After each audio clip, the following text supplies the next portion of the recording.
Noite. Doutor, a gente está numa dúvida. Ontem eu abri até uma enquete. Como é que se fala disclose? É mais difícil de falar é A pronúncia aplicar, é viu, correta. Ju? Muito mais difícil de falar do que falar é aplicar. Normalmente o pessoal fala protocolo de disclosure, É, verdade. né? Então você dá ênfase no protocolo e depois disclosure. Pronto, entendeu? É assim que você sai É aquela história, você não sabe se sexta é com S ou com X, marca na quinta. Então você enfatiza o protocolo disclosure. Pronto, fica fácil. Disclose, protocolo Isso. disclose, fica fácil, né? Isso. Fala Aí todo rápido, mundo. né? Fala rapidinho e É, tá bom, acabou. mas é Mas disclosure. ninguém conseguiu falar. Ninguém Como é conseguiu que falar, é? imagina aplicar, né? Se já é difícil de falar, poderá aplicar, poderá Mas podia fazer. trazer uma coisa em inglês, podia trazer uma coisa em português pra gente. Transparência, gente. Só Mas não não. tem ainda, viu? Infelizmente ainda não tem.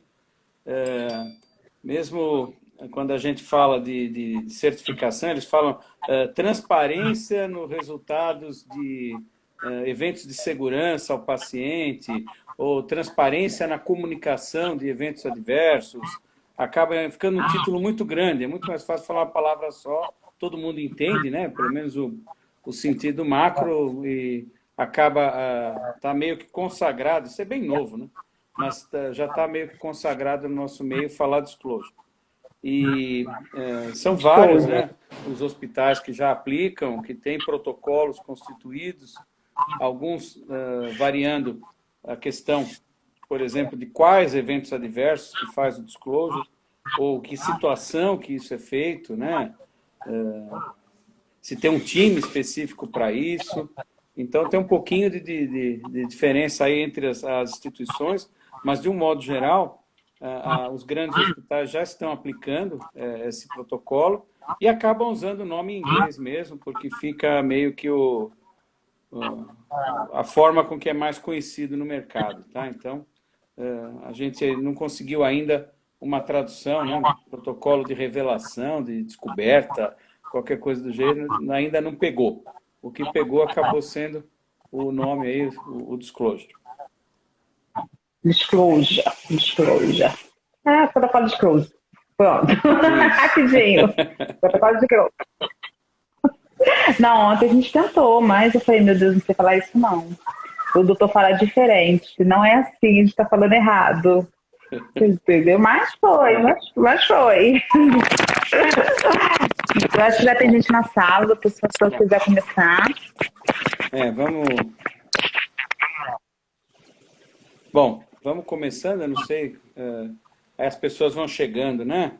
Aos poucos. E se puder, vamos mandar aviãozinho aí pro pessoal para avisar, comunicar, né? Que a live está começando, mas são 19 horas, e aí isso vai começando aí explicando para a gente essa palavra difícil, né? E a aplicabilidade mais ainda, né? Como que a gente consegue Bom, aplicar o então protocolo, como é vamos que a lá. gente consegue.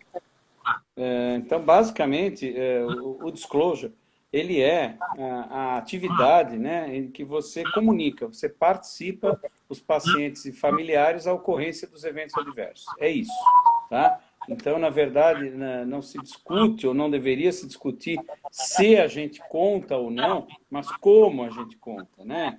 Então, a questão de informar o paciente, não enganar o paciente, não fingir ali que não aconteceu nada, ou mesmo evoluir para coisas mais graves, como arrancar pedaços de prontuário, acabar com provas, né?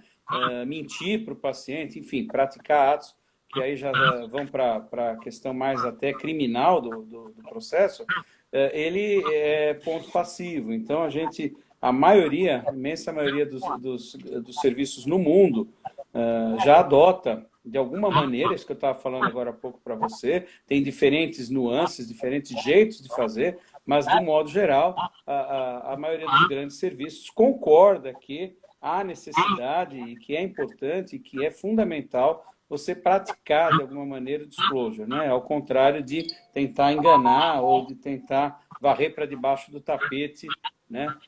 O evento adverso, a situação ali, o incidente de segurança, vamos chamar assim, que o paciente sofreu. Tá? Então, basicamente é isso. É como que eu conto para as pessoas, né, que eu participo, que eu abro o jogo sobre a ocorrência de eventos adversos. Tá?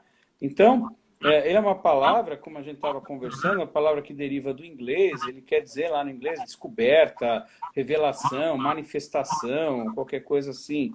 E ainda nós não conseguimos uma tradução.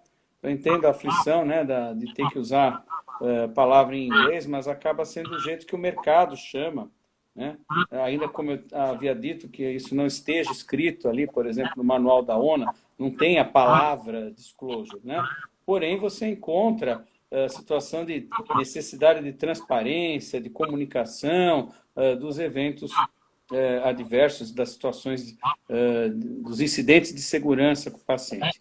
Isso não é uma exclusividade da ONU. Quando você pega a certificação canadense, já há bastante tempo, desde 2010, o disclosure é uma exigência, é uma prática, né, considerada ROP, né, Required Organization Practice, né, uma prática organizacional requerida, né, que são as ROPs da canadense. Então, já há muito tempo que aparece aí a questão do disclosure dos eventos adversos. E, mais para frente, só mudou o nome, passando a chamar disclosure de incidentes de segurança. Então, a ideia é que o hospital seja capaz, né, o serviço, não só o hospital, isso vale para um home care, vale para uma clínica de diálise, vale para um laboratório, para um gabinete odontológico, que é isso que a gente está vendo aqui muito no Ceará, né? Eu estou em Limoeiro do Norte, no interior do Ceará, e a gente está vendo aqui policlínicas e centros odontológicos. E eles também têm seus eventos, né? E a necessidade de praticar o disclosure, né? Então, basicamente, ele é um protocolo de utilização universal nos serviços de saúde. Eu digo um protocolo porque ele segue aquilo que a gente tem falado sobre estrutura de protocolos. O que eu quero dizer? Ele precisa ser visto de forma multidisciplinar, ele tem que ter um embasamento técnico por trás. Isso não é simplesmente chegar e contar para o paciente, vem cá, olha, aconteceu um negócio, como você pôs o vídeo ali, né? Até de forma jocosa, ali uma inseminação errada, uma inseminação artificial errada, quer dizer, não é isso de forma alguma. Você tem literatura sobre o tema, você tem jeito de fazer, técnicas, né, que vão aí desde como contar uma notícia, de como estruturar esse time que vai fazer o procedimento do disclosure, tá? Mais ainda, ele tem indicadores, né? Então, portanto, eu posso sim utilizar indicadores de adesão. Então, o meu protocolo foi cumprido, a gente conseguiu fazer o disclosure no tempo que foi determinado. Isso também é importante. O disclosure ele tem um certo tempo para acontecer e a instituição vai definir isso, né? Ele não pode ser muito tardio, porque senão ele corre o risco de perder o efeito. Afinal de contas, um mês depois, o paciente já foi de alta, você chama para falar que agora que o hospital descobriu que teve um evento adverso. A Cláudia, boa noite. Achei muito interessante a sua fala. Não é sobre contar ou não, mas sim como contar. Isso, então, Cláudia, a gente estava falando sobre isso, que a questão de sim ou não contar, isso já é um ponto passivo para a maioria dos grandes hospitais. Tá? Inclusive os juristas, eles adotam, a maioria, né? Eu tenho advogado, estou vendo que tem advogado entrando aqui, a maioria dos juristas, eles consideram que deixar de contar, tentar enganar o paciente, ou mesmo produzir ali, né, arrancar folha de prontuário, produzir evoluções falsas, etc. e tal, configura um crime, né? Então, não só você deixa de cumprir uma obrigação, prevista inclusive no Código de Defesa do Consumidor, nós temos legislação para abarcar isso tudo, né? Mas também você acaba incorrendo em crime, de falsidade ideológica, de falsidade processual, enfim, uma série de questões aí. E, de qualquer maneira, né, a tendência da magistratura, isso lá fora e também aqui dentro a gente tem visto, é ver com melhores olhos, vamos dizer assim, quando você toma uma postura de aplicar o disclosure em relação àquela situação em que você oculta, você engana, você mente para o paciente, ou ainda você só pratica o disclosure se ele descobrir. né? Tem alguns hospitais que fazem isso, né? Então eu falo, ok, a gente faz as coisas se o paciente suspeitar, se ele descobrir, se ele vier perguntar alguma coisa. Não é isso, tá? Inclusive, não quando a gente fala de transparência, e é esse o termo que o manual usa, né? O manual da ONA fala, e os outros também, as outras linhas de certificação, a gente está entendendo que, na verdade, parte do hospital, né, movimento ativo do hospital de fazer essa revelação, né? Se envolve direito do paciente, inclusive, sim, sem dúvida nenhuma, envolve toda a questão de cuidado centrado, de respeito pelo paciente, enfim, tudo aquilo que a gente fala que tem lá no planejamento estratégico. Eu nunca vi um planejamento estratégico que tem nos valores, não apareça ética, transparência, respeito, enfim, tudo isso. E eu, normalmente, quando eu estou fazendo avaliação e eu estou meio chateado com a instituição, ou eu vejo que é uma instituição enganadora, eu pergunto, tá? E como é que vocês fazem a questão do disclosure? Aí fica todo mundo, né, olhando um para o outro, não, veja bem, ainda não começou. Eu falei, então, e como é que você tem lá no seu planejamento estratégico, nos seus valores, que você tem ética, tem transparência e você esconde os eventos adversos dos seus pacientes, né? Então, vocês não acham que está na hora de ou revisar o planejamento estratégico, tira essas coisas aí, ou passa a praticar o disclosure, que é, inclusive, a exigência de certificação. Nessa hora, a visita geralmente já foi para o vinagre, eu já estou chutando o pau da barraca, mas, infelizmente, aí, né? Quem já me recebeu como avaliador sabe um pouco como é que a coisa funciona. Não dá para você dizer que tem como valor a ética, a transparência, não é? Sei lá, a humanização e pratica atos do ponto de vista aí de esconder do paciente, de adulterar prontuário, de arrancar folha, né? E eu já participei de reuniões com médicos para acertar o prontuário, né? Em hospitais que eu tive o desprazer de trabalhar. Isso é uma realidade, né? Por quê? Porque o paciente ameaça processar, ameaça ir ao tribunal, e vai fazer, e vai acontecer, como se nós, do hospital, pudéssemos impedir as pessoas de procurar a justiça, né? Num Estado livre, um Estado de direito, qualquer pessoa pode procurar a justiça, né? Nós não temos a capacidade de impedir as pessoas de processar o hospital. Isso não existe, né? Não existe. E quem acreditar nisso está vivendo lá no século retrasado, né? Numa situação bastante diferente do Estado democrático de direito, ok? Então, pessoal, basicamente, o que a gente preconiza quando a gente fala... Opa, tá.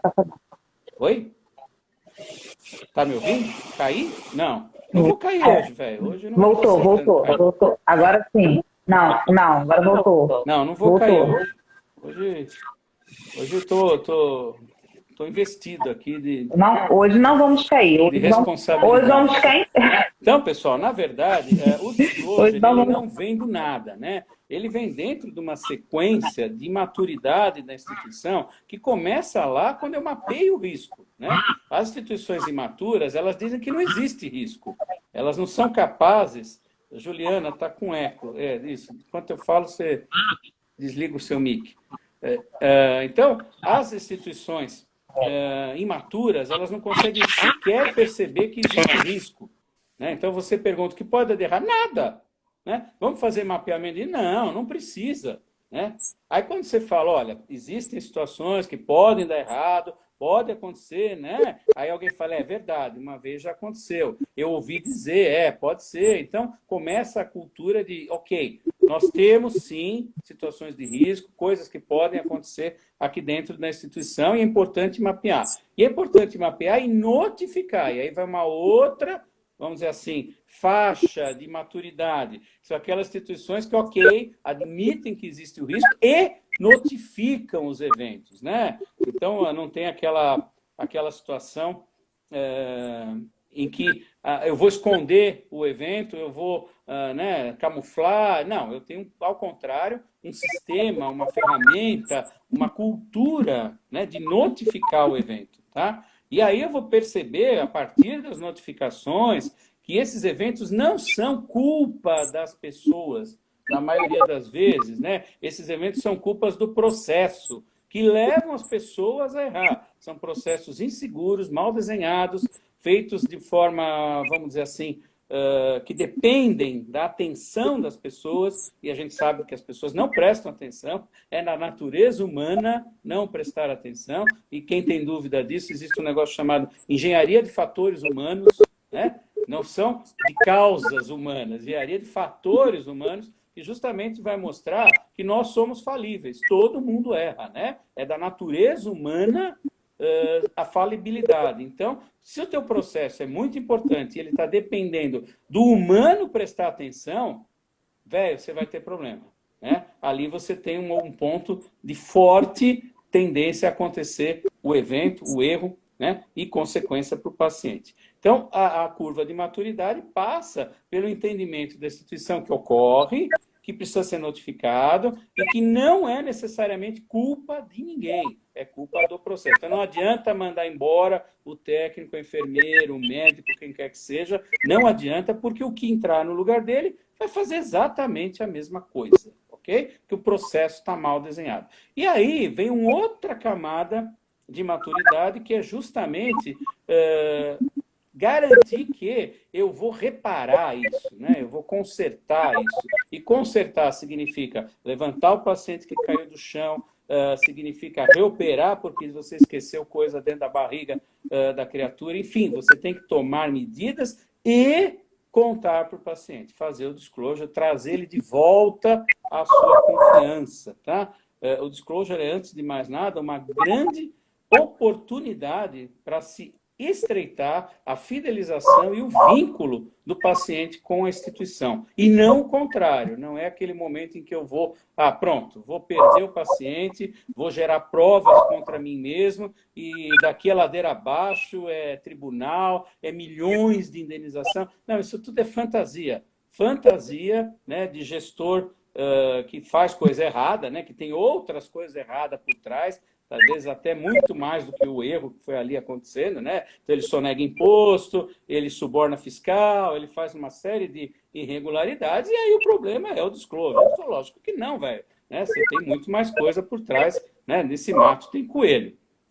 Afe Maria entrou, o Ibis Instituto, meu Deus do céu, a minha chefe. Enfim, então... Só falta eu entrar aí o IQG, aí a gente fecha a live, tá, Ju, por favor. Então, o que eu estou querendo dizer? A questão de tentar esconder, ela mostra essencialmente imaturidade na gestão, ok?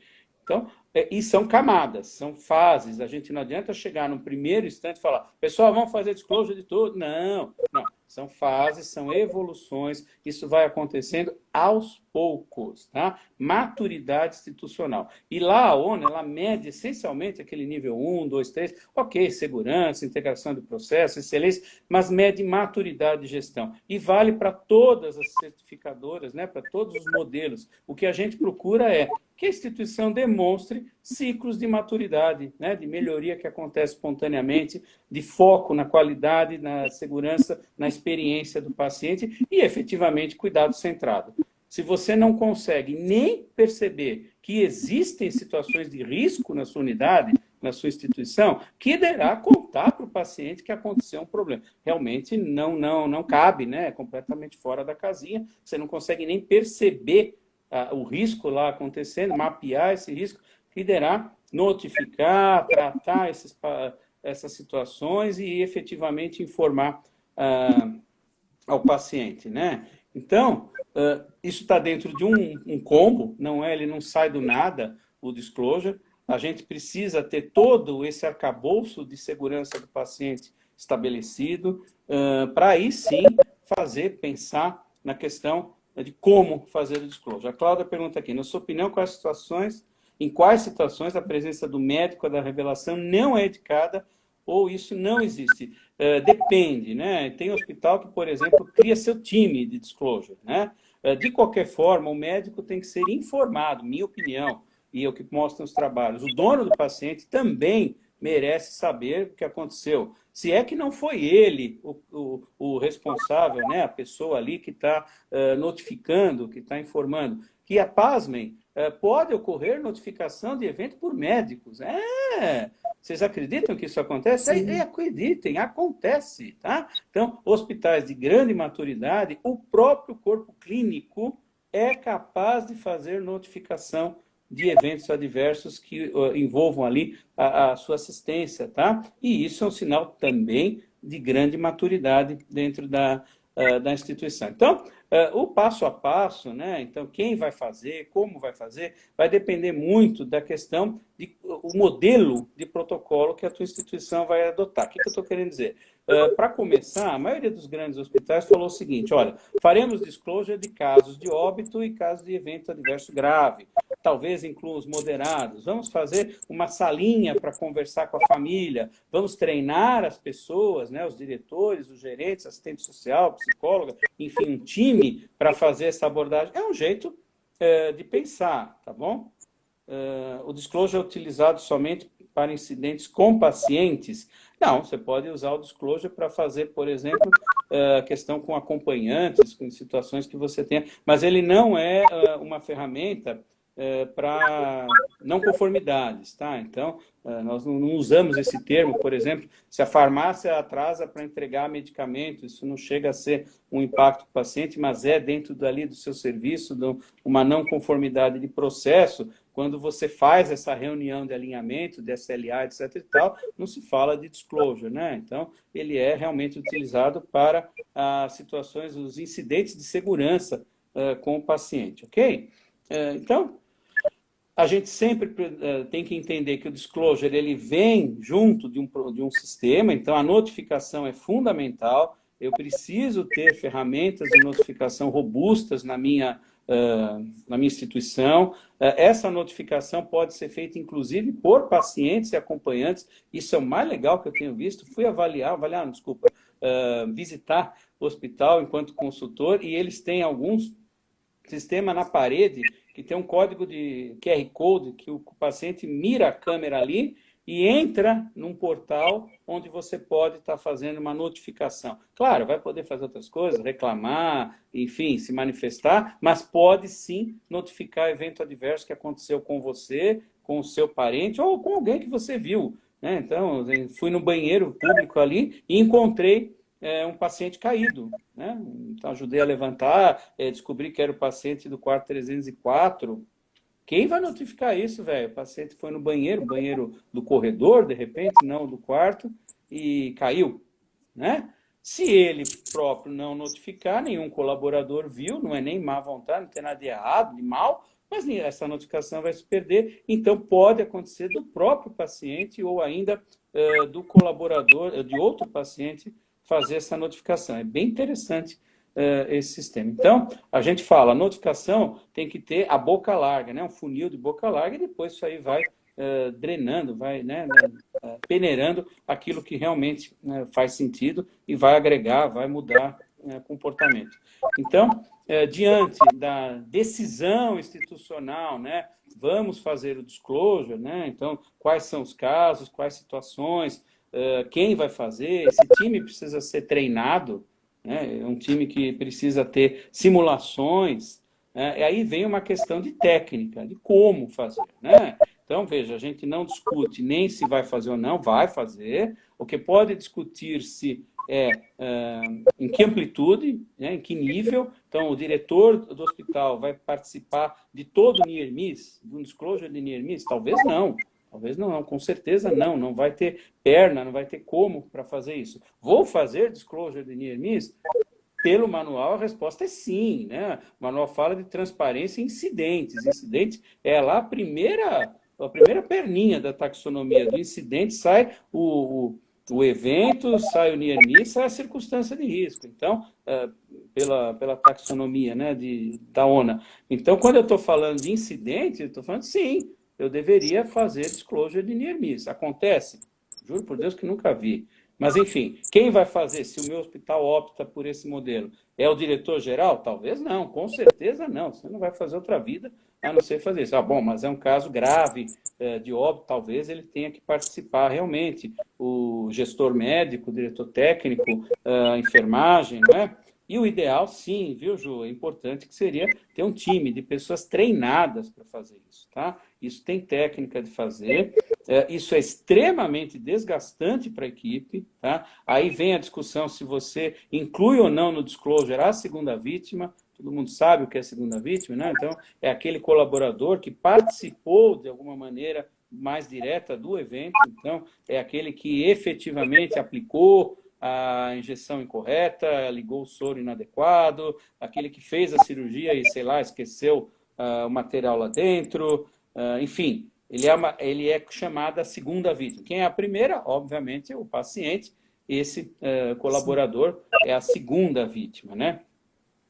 E algumas pessoas ainda falam de uma terceira vítima, que seria justamente essas pessoas que trabalham com segurança do paciente, qualidade, o time de disclosure, seriam aí a terceira vítima. Esse termo não pegou muito, teve um trabalho lá atrás mostrando isso, mas acabou que a gente não escuta mais. Teve lá o seu pico da terceira vítima e desapareceu. Aí fala aqui a Cláudia: nosso protocolo orienta essa questão do time e a revelação em duas pessoas. Considera uma boa para nós, já vamos falar de como fazer, tá? Juliane, e a mídia, a rede social?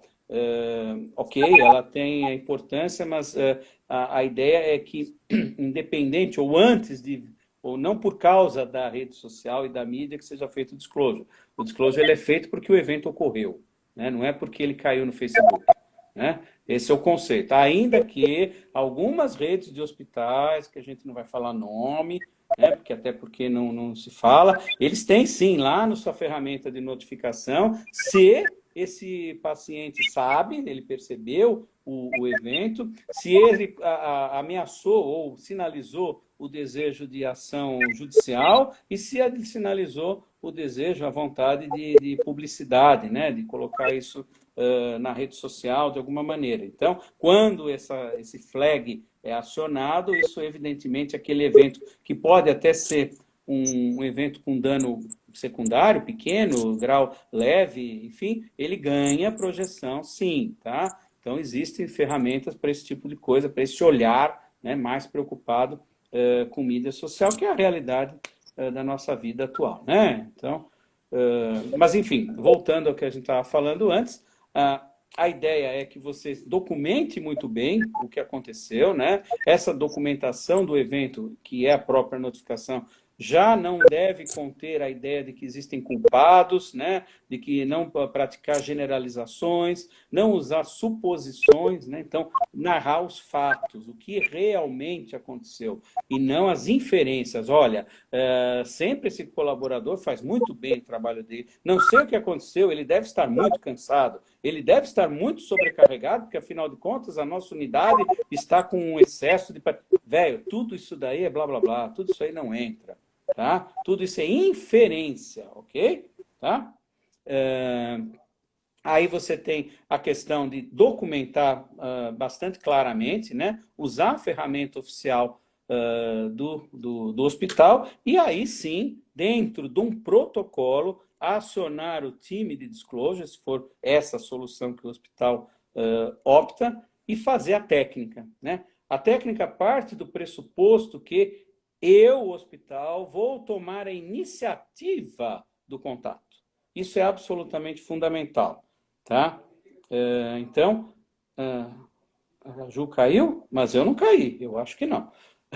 Então, a primeira questão é justamente isso. Em se tendo contato com o evento, né, a instituição tomando conhecimento do evento e, dentro do seu protocolo, estando indicado a questão do disclosure pelo time, pode ser que sejam eventos mais simples, que o disclosure é feito pela equipe local, né? Mas em necessidade de acionar o time, a iniciativa do contato com o paciente, ela deve partir, paciente/familiar, deve partir do hospital, ok? E não aguardar que o paciente descubra, aguardar que o paciente tenha conhecimento disso, tá? Em seguida, algumas técnicas. Então, sim, fazer em dupla, né? No mínimo em dupla, o ideal é que seja feito em dupla. Se a família for numerosa, insistir na escolha de um único participante, né, para receber as informações, pode ser o próprio paciente, Não fazer no quarto, né, no ambiente que ele está ali. Então, leva um ambiente reservado, uma área à parte, por isso que os hospitais criam, né, a tal da salinha da família, ou uma situação similar. Por quê? Porque ali no quarto, claro que a comoção, os familiares, o outro paciente, se for numa enfermaria, que não tem nada que ouvir aquilo, quer dizer, então são situações de privacidade que precisam ser muito levadas em consideração. É algo bastante sério, então você vai desligar o celular, naquele momento você não vai travar a sua agenda, vai se preocupar com aquilo e vai fazer o quê? Basicamente, ouvir, né? Você vai contar o que aconteceu, né? Não a sua opinião, o fato em si, dizer o que quer dizer esse evento, qual é o impacto. Bom, nós ligamos, eu estou dando um exemplo, tá? Nós ligamos um soro de forma inadequada na sua veia. Esse soro, ele continha, por exemplo, um antibiótico, que não era o antibiótico que o médico lhe receitou, né? Porém, ele não vai lhe causar nenhum malefício, né? Mas a sua tomada do antibiótico original foi perdida. Então, nós vamos ter que refazer essa medicação, reconstruir esse esquema terapêutico, porque o antibiótico, né, original se perdeu. Pronto, eu contei o que aconteceu. Eu não falei, isso aí a farmácia mandou errado, isso aí acontece sempre aqui, isso a gente já falou para a enfermagem, vamos treinar a enfermagem dos 5 certos, 7 certos, 9 certos, 13 certos. Não, Jair, não vai nada disso. Você vai falar o que aconteceu, tá? E as consequências desse evento, tá? Vamos falar que medidas estão sendo tomadas. Então, nós ainda não entendemos como isso aconteceu, como é que isso... porque nós temos protocolos de medicação segura, nós temos rastreabilidade de lote, validade e item até a ponta, mas ocorreu alguma falha, nós, no nosso processo, estamos estudando, investigando o que foi que houve, que aconteceu, né? Quais medidas estão sendo tomadas, estamos reforçando o uso do código de barra, a identificação, a aplicação da Meta 1, né, da segurança do paciente, com nome, data de nascimento, e nós pedimos desculpa, que é o final, né, expressar resignação pelo ocorrido, espero que isso não afete a sua confiança na Papai Azul Clinic, né? Então, essa é a ideia, né, de eu mostrar para o paciente. Por quê? Porque os trabalhos mostram, isso responde um pouco o que a Ju está perguntando, como é que isso reduz judicialização? A judicialização, basicamente, ela é um resultado de problemas na relação, né? Na relação médico-paciente, relação paciente-hospital, às vezes médico-hospital, né? E isso leva o paciente a procurar os seus direitos, além dos muros do hospital, né? Ninguém entra num hospital para processar o hospital, ele entra para ter atendimento de saúde, a não ser que seja um cara meio, né, bem pirolado da cabeça, que, não, vem cá, vou ganhar dinheiro fácil, vou entrar nesse hospital, vou provocar um evento adverso, velho, não é bem assim que funciona, né? Não é assim que funciona. Então, o que acontece? Ele quer atendimento de saúde, só que nós fazemos um trabalho de meio, não de fim, né? E os juristas que me ajudem aí. Então, nós não conseguimos garantir o final, nós garantimos o que nós fazemos durante o processo. E nesse meio do caminho pode, sim, acontecer erros, falhas, né?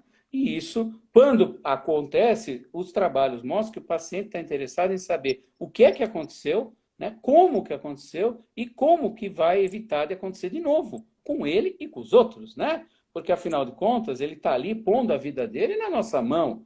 Ele está confiando na gente, em última instância, né? E se a gente faz coisa errada e ainda esconde, misericórdia, né? Como é que o cara vai manter a confiança numa situação dessa? Vai permanecer internado? Não é? Então, tudo isso a gente tem que pensar na hora que tem essas questões, tá? A gente tem que entender, então, basicamente, que... contar o fato e depois esclarecimentos maiores. Muito bom. A gente precisa entender que o disclosure, ele tem a função, vamos dizer assim, de refazer os laços, né? De refazer a confiança, né? E mostrar para o paciente que, apesar do evento, apesar do erro, apesar da falha, nós ainda nos preocupamos com ele, nós ainda estamos do lado dele, né? Nós não somos o inimigo a ser vencido, a ser combatido, nem nós, nem o médico, né? A ideia também é reforçar o vínculo do médico-paciente, porque às vezes isso fica abalado. Às vezes, gente, vocês não vão acreditar, mas a segunda vítima é o médico, né? Só que vai convencer o doutor que ele é segunda vítima, né? Impossível, ele jamais, jamais ele imaginaria numa posição de segunda vítima. Até quando ele erra, o problema é do paciente. Não, não, eu fiz, mas esse paciente ele tinha uma variação anatômica, a doença nele se manifestou de uma forma. Enfim, eles obviamente têm lá os seus mecanismos de defesa, mas é só isso, é só um mecanismo de defesa. De verdade, eles são a segunda vítima e se sentem como segunda vítima. Né? Então tem todo aquele perfil, vão ficar deprimidos, vão questionar sua capacidade técnica, eventualmente vão piorar, né, do ponto de vista de performance. Então tudo isso a instituição tem que olhar e olhar para o corpo clínico, sim, eventualmente como segunda vítima, tá? Então, isso, dentro do contexto, aqui, dentro do contexto, a minha cola foi-se pro vinagre, estava bom demais.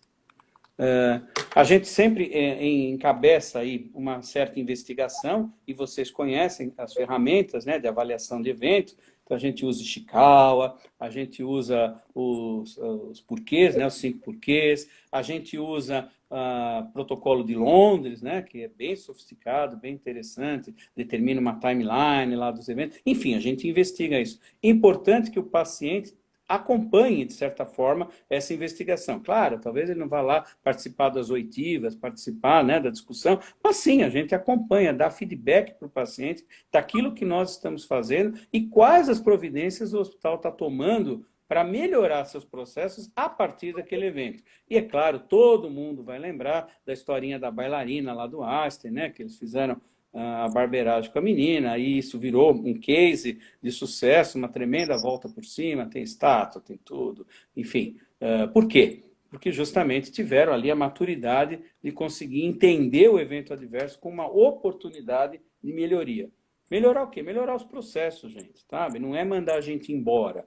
Tem gente que acha que resolve o disclosure oferecer a cabeça de algum funcionário para a família, né? Às vezes a própria família cobra esse tipo de postura, né? Então tá bom, mas a culpa foi de quem, né? Então, do tipo, quem que vai ser mandado embora, né? A culpa é do processo, o hospital precisa ter maturidade para assumir, a culpa é de todos nós, né? Existem várias barreiras, né? Existe, que é o queijo suíço, mas talvez a gente não consiga explicar para o paciente, né? A teoria do James Rayson, mas assim, várias barreiras falharam, várias chances de risco se alinharam e ocorreu o evento. É assim que acontece de verdade, tá? E quando o paciente vai a óbito devido ao evento adverso, mesma coisa, não muda nada, tem o disclosure com a família enlutada, a certidão de óbito, se for causa traumática, precisa de IML, o paciente caiu, bateu a cabeça dentro do hospital, teve uma contusão, né, uma hemorragia subaracnoide e morreu. Ele vai para o IML. É causa externa, causa traumática, tá? Ai, mas a família... Velho, sinto muito. É aí, por isso que o diretor técnico ganha um caminhão de dinheiro. Porque é nessa hora que ele vai ter que segurar a peteca e dizer para a família que nenhum médico vai fazer a declaração de óbito porque foi morte traumática, né? Por trauma.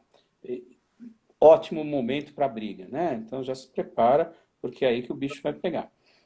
Mas, enfim, você sim tem que fazer, às vezes, situações extremamente dramáticas, óbito fetal por evento adverso, né? Então, o pacientinho, a mulher perde a criança, tem um óbito fetal por um evento adverso. Isso ocorre aos montes, tá? E isso é notificação obrigatória para a secretaria, é sim caso para disclosure, para caso para delegacia, para o mundo acabar. Mas venha, não é o jeito, não tem como você mentir, enganar, né? Ludibriar o paciente. O paciente já está no momento de fragilidade. Contar a verdade sempre é o melhor caminho para todos. É verdade, né? Então, é óbvio que o paciente ali, ele espera, no mínimo, que você seja honesto com ele, né? Então, se você não tem um corpo assistencial que fala a verdade para você, difícil, né? Porque na hora que eles foram falar, olha, o senhor precisa parar de fumar, porque o fumo, ele é um fator predisponente para infarto, você vai dizer, ah, tá bom, você me enganou o tempo inteiro, agora eu vou acreditar em você, por quê? Né? Então, veja, a confiança no serviço de saúde, e é isso que foi bastante testado durante essa pandemia, né? Então, o quanto a gente confia nas autoridades de saúde, no SUS, na ciência, né? Porque qualquer cocô de pombo virou remédio para a Covid. E, ok, as pessoas estão desesperadas, eu não tiro a razão. Mas, de qualquer forma, é aí que entra a confiança nas autoridades, no hospital, no saber da equipe, né?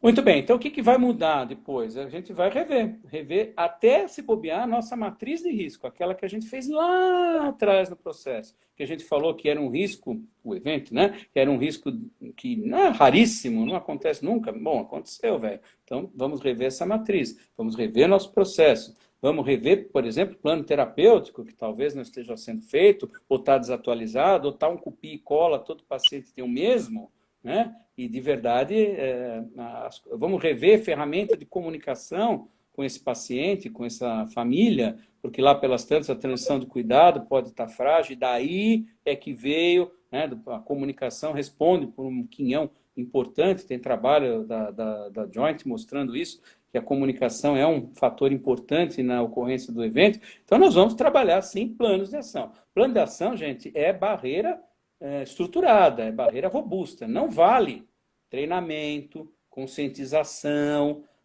sensibilização, essas coisas não valem para plano de ação, tá? A não ser que sejam coisas novas. Então, tá bom, comprei um equipamento novo, uma nova bomba de infusão. Ah, tá bom, vou treinar todo mundo, capacitar, sensibilizar, não sei o quê, babá, porque é novo o processo, é novo o equipamento.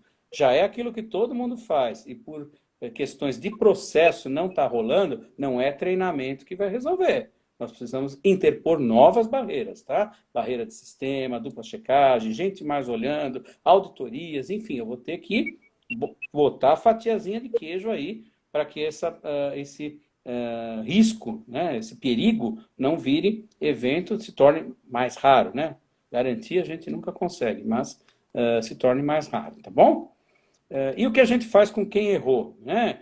Que é a segunda vítima, um pouco ele tem que ter aquele aplicação, a gente gosta, eu gosto muito, algumas pessoas não gostam, mas enfim, a gente respeita. A aplicação da matriz de culpabilidade de Reison, não sei se vocês já ouviram falar desse documento. O que é isso, né? Então, eles são um conjunto de perguntas, né, que você vai fazendo para aquela situação. Então, o colaborador, ele fez de propósito, né? Que no caso seria nem evento adverso, né? O evento adverso, por definição, ele é involuntário, né? Você fala de propósito, é crime, né? Não estamos falando nisso. Então, mas esse é o começo da matriz, né? Ele é de propósito? Não, não é de propósito. Ele ocorreu já com outras pessoas, assim, tem uma série de perguntas que você vai fazendo até chegar se o que aconteceu foi um erro ou uma violação, né? É outro termo que também aparece, desaparece, pessoas gostam, uns que detestam, porque lembra a questão de relação sexual forçada, né, de estupro, violação, mas é o termo que se usa, né, que é o quê? É quando a pessoa, né, o integrante ali da equipe, conscientemente ele quebra regras de segurança por vários motivos, né? Por ser mais rápido, por falta de condições, enfim, uma série de situações em que ele pratica a violação, né? Alguns por amor ao risco, né? Infelizmente, tem gente que gosta, né, do frisson. Não, vou fazer isso rápido, vou pegar todo mundo, vou fazer... Velho, você está correndo, mas gosta e acaba fazendo. São comportamentos de risco, tá? Esse cara é perigoso para a nossa instituição. Esse cara não é o cultura justa, o que pena você errou, ele não é a segunda vítima. Esse cara é potencialmente alguém perigoso. Por quê? Porque ele tem amor, ele tem paixão, ele tem, desculpe a palavra, tesão pelo risco, né? Ele gosta de fazer as coisas de forma perigosa, insegura, né? Esse cara é perigoso para ter dentro de um hospital. Talvez ele seja fantástico na bolsa de valores, né? Em outra situação que ele vai, né, correr risco, né? Mas num ambiente controlado, né? Então, sei lá, vai pular de paraquedas com toda a segurança, né? Ele sente adrenalina, mas está seguro. Dentro do hospital, esse cara é meio complicado, tá? Então a Cláudia fala, o que muda, o que deve ser considerado em disclosure, envolve violação de processo, cultura justa. Na verdade, no primeiro momento, é muito difícil você saber, já aplicar essa matriz de culpabilidade de Hensel, já chegar à conclusão, não, foi uma violação, etc e tal, tá? Mas pode ser que isso aconteça. Você tem a fonte da culpabilidade de Reis, pode nos indicar? Até não, existe. Você põe na internet, no Google, velho, essas coisas. A gente vai ficando consultor um pouco mais velho, a gente não fica muqueando os dados, sabe? Tem a matriz, é só... Se quiser, depois eu te mando. Pronto. Você pede lá no grupo, eu tenho vários modelos, inclusive a gente desenvolveu para cliente, adaptado para a realidade do cliente. Tá? Tem uma que o Círio usa, tem a original do Reison, e tem uma que um cliente nosso desenvolveu, que achei que ficou muito bonitinha, que ela coloca uma advertência ali, tem uma situação em que, ok, é violação, mas tá bom, vai ficar numa advertência, vou pegar leve com você. Entendeu? Então tem esse design aí da matriz. De qualquer forma, quando a gente fala de cultura justa, não significa passar a mão na cabeça de todo mundo e que ninguém vai ser mandado embora, não importa o que aconteça. Ou o hospital que eu já dei consultoria, que fala assim, você tem 3 chances, você pode errar 3 vezes aqui. Na terceira, você vai embora. Velho, não é isso, né? Claro que não.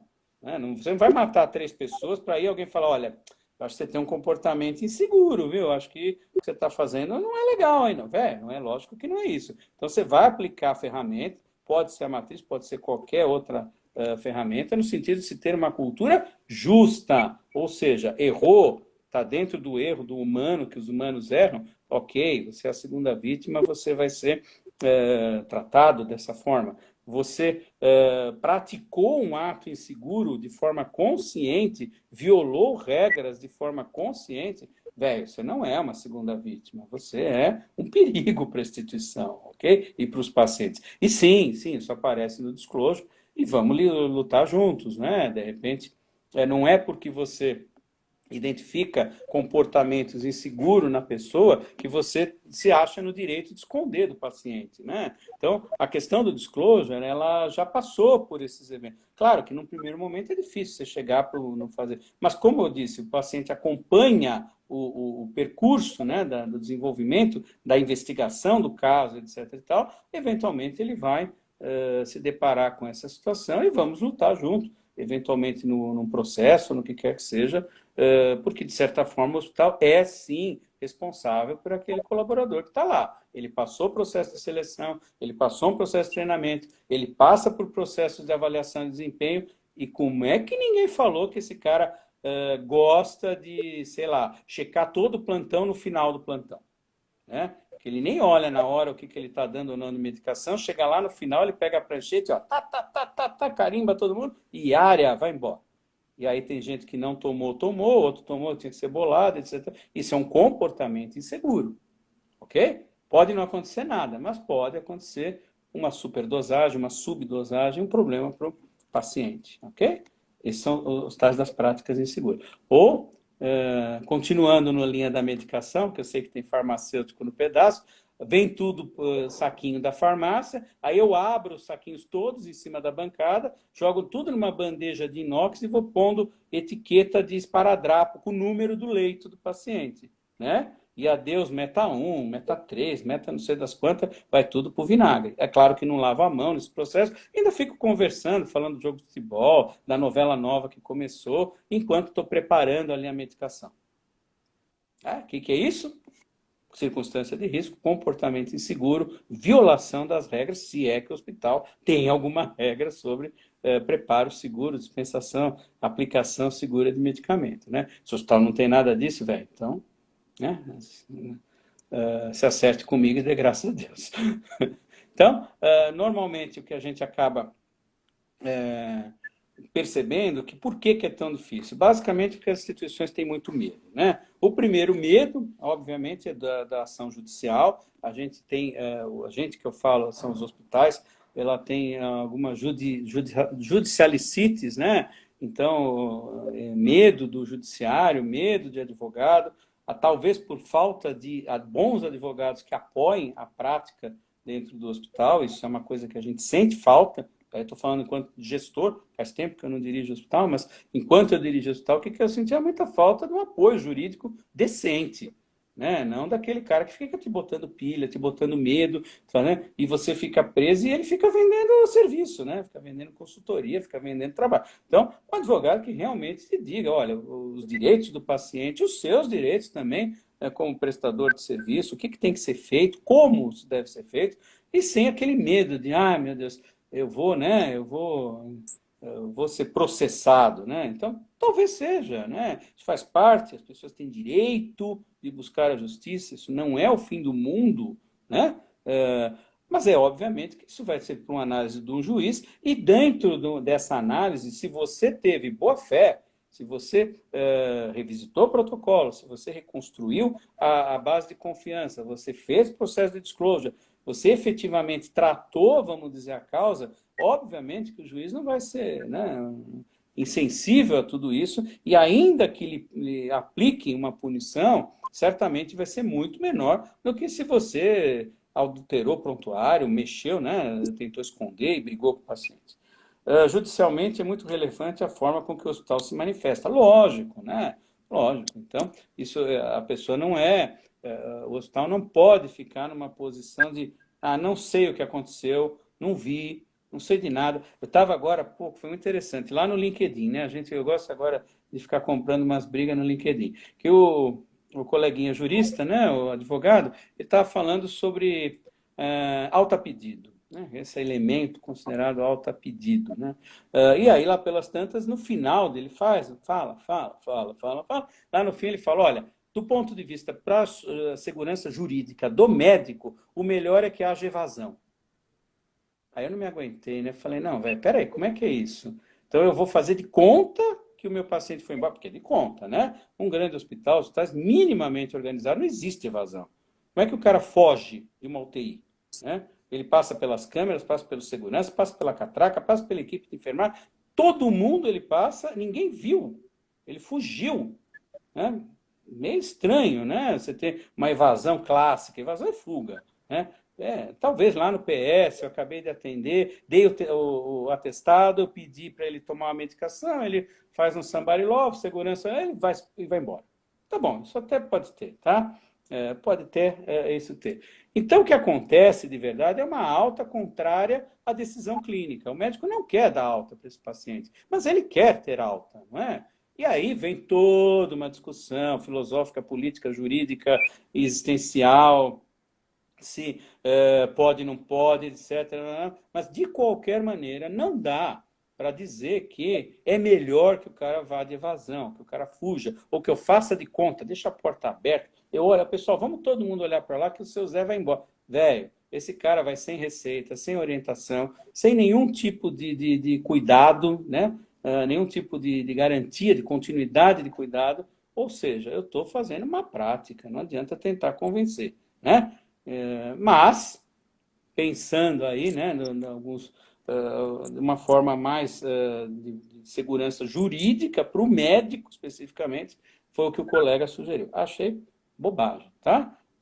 É para isso que tem diretor técnico, de novo, para isso que os caras ganham um caminhão de dinheiro que eles ganham, tá? Justamente para, ok, tem que dar alta para o paciente. Se ele quer ir embora, eu tenho que fazer a alta, com todo o jeito de fazer a alta. Receita, orientação, e vou colocar sim que é contrária à decisão, que existe os riscos, vou fazer ele assinar termo, fazer boletim de ocorrência, faz tudo o que você quiser. Se vai adiantar, não sei. Provavelmente não, mas vou fazer. Mas ele tem sim o direito de ir embora, ninguém fica em cárcere privado e a gente precisa orientar esse paciente. Às vezes o que ele quer é muito mais simples. Eu tive um exemplo uma vez que eu estava no hospital, como diretor do hospital, e o paciente tinha uma indicação de marca-passo, hospital SUS. E aí o que acontece, né? Você dá a indicação do marca-passo para o SUS, você condena o paciente a ficar internado pelo menos um mês, porque demora para o marca-passo chegar, né? Tem questão de licitação, tem cota, etc. E tal. E o paciente tem risco, porque se ele precisa de um marca-passo, é porque a qualquer momento ele pode ter uma arritmia, ele pode ter um distúrbio de circulação, aí, de condução cardíaca e morrer. É um caso grave, ele está indicado, marca-passo para esse paciente. Então ele ficava internado, só que bem como eu e você, batendo papo, conversando, que até ontem ele nem sabia que ele tinha essa doença no coração. Aí ele fez um estudo eletrofisiológico, fez não sei o quê, e descobriu que precisa do marca-passo. E aí ele fica um mês esperando o SUS liberar o marca-passo. O que você faz com esse cara? Aí o cara vem para você e fala, minha filha vai casar esse fim de semana. O que eu faço? É, né? Então, são coisas que a gente acaba, acaba nos vendo diante, né? O paciente assina o documento de solicitação de alta, ele pode assinar o que ele quiser. Você pode dar o que você quiser na mão dele, tá? Ainda assim, se acontecer alguma coisa, a culpa é sua. Ele não tem, ele pode dizer, ele pode fazer, espernear o quanto ele quiser, que ele quer sair, e ele tem direito de fazer isso, mas de verdade a responsabilidade ainda vai ser sua. De novo, vai ter lá os atenuantes, o cara vai dizer que ajuda de boa fé, que você deu medicação para ele, que você orientou, que você explicou do risco, e assim mesmo ele optou por sair. Mas alguém vai dizer, velho, você não podia ter deixado, isso não se faz, não sei o quê, amarra ele na cama, né? Ceda o paciente, eu já vi isso também, gente, tá? Sedar o paciente, né, com tensão química, porque o cara quer ir embora. Mas é uma coisa difícil. Bom, mas isso não é disclosure. Eu vou fazer, vou bolar aqui, vou juntar os advogados, eu já tenho uns 3 ou 4 aí que eu sei que estão na live, que são advogados, nós vamos fazer só temas controversos entre jurídicos e hospitalar, né? Eu trago a questão, eu trago o exemplo e aí vou ver como é que os advogados orientariam seus clientes, tanto de um lado quanto do outro. Faz uma simulação, vai ser legal. Então, a falta do disclosure também acontece porque a gente tem medo da falta de apoio dos órgãos de classe, né? E, de verdade, porque a gente acaba não tendo certeza de que não vai acontecer de novo. A gente vai lutar, vai tentar, mas pode ser que aconteça, não com aquele paciente, mas com outro do lado. Por quê? Porque somos humanos, né? Então temos muitas falhas e muitas imperfeições. De qualquer forma, são interessantes você ter indicadores desse protocolo, então, de adesão, quantos e quais casos, em quais situações que eram elegíveis dentro do nosso protocolo foram feitos disclosure, de performance, e aí você pode incluir, inclusive, questões judiciais, né? Então, quantos pacientes com disclosure resultaram em ação judicial com perda, e qual foi essa indenização, essa perda que o hospital foi submetido, né? Foi condenado, e você pode também fazer a questão de avaliação de experiência do paciente que recebeu o disclosure. Os trabalhos mostram que isso tudo melhora com o disclosure, tá? Então, itens que melhoram. Melhora a questão da judicialização, ou seja, diminui a judicialização, melhora a experiência do paciente em relação àquele que teve o evento adverso, mas descobriu por si só. Né? Não foi feito o disclosure, não foi participado por paciente a ocorrência do evento. Ele descobriu e aí tomou as providências, perneou, gritou, o tal pode até falar, não, Sambarlov, desculpe, veja bem, o senhor está enganado, não sei o quê, mas os dados mostram, principalmente americano, a gente tem pouco, talvez nenhum trabalho aqui nacional, tinha um pessoal em Goiás que começou a fazer, não sei que se vingou, mas os trabalhos principalmente americanos mostram melhoras nesses indicadores, tanto da judicialização quanto da experiência do paciente em relação ao mesmo que não teve o processo de disclosure e acabou tendo contato com o evento de forma abrupta, né, por si só ali, ok? Muito bom. Alguma dúvida? Estamos já com 19h58, eu não caí nenhuma vez, nenhuma, zero de queda, queda zero, protocolo de queda funcionou perfeitamente, e eu estava com a pulseira até agora, nada de queda, zero queda. Muito bem, gente. Pois não, alguém tem alguma pergunta? Eu pulei alguém aqui que se manifestou, que eu não marquei. Alta pedido não existe, evasão interrogada, a Cláudia colocou. Cláudia, decisão compartilhada, ainda há muitos que caminhar sem dúvida. O paciente assina, a gente conversou, da Lude.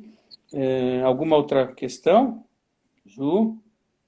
Alguns participantes. Então, pessoal, não esqueçam de participar do Masterclass. Está muito legal. A gente já consertou os problemas de som. Não, é que na verdade eu estava no hotel e a conexão não era muito boa. Mas nós fizemos uma Masterclass muito legal sobre gestão do corpo clínico na segunda-feira. E dia 22 nós temos sobre segurança do paciente. Então, nós vamos ver as 6 metas como vocês nunca viram antes, né? 6 metas revisitadas e também vamos falar um pouco sobre essa questão do fluxo fluxo de notificação, vamos falar sobre a matriz de culpabilidade de James Razer. Então, quem quiser comprar e participar de toda a Masterclass, ok, pode entrar, mas nós vamos estar também vendendo essa aula específica, essa participação, e vocês acompanhem a rede aí da Papai Azul e da Juliana Jesus, que vai estar apresentando para vocês as opções. É bem legal, muito acessível, dá para a equipe inteira assistir, que não vai quebrar hospital nenhum, não vai quebrar ninguém, porque é bastante acessível os valores que a gente tem feito, tá? E convido vocês aí, então, para, se quiserem ainda dá tempo de entrar na Masterclass, claro, vocês já perderam uma aula, paciência, nós vamos refazer essa aula lá no final, já vou até dar um spoilerzinho, no último item essa aula vai ser refeita. Por quê? Porque nós sim tivemos alguns problemas técnicos e 2 pessoas não conseguiram participar. Então, essas pessoas, nós vamos refazer essa aula lá no final, tá? Reapresentar. E aí, quem entrou agora vai conseguir, né, pegar essa aula lá no final, ok? De qualquer forma, também se quiser assistir avulso, ela também vai estar disponível à época, em formato avulso. Tudo bem? Então tá bom. Pessoal, mais alguma coisa? Muito obrigado a quem participou aí. Acho que é um tema bastante interessante, muito controverso.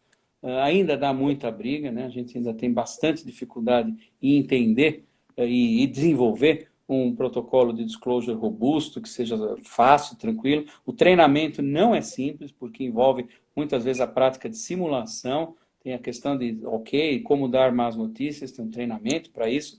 E as simulações, simulação do paciente, do cliente raivoso, simulação do paciente que não entende, do negacionista, né, que não compreende. Então, você tem vários desenhos, vários cenários que são propostos para que esse time vá se tornando cada vez mais especializado em fazer isso, fazer de forma profissional, de forma adequada, ok?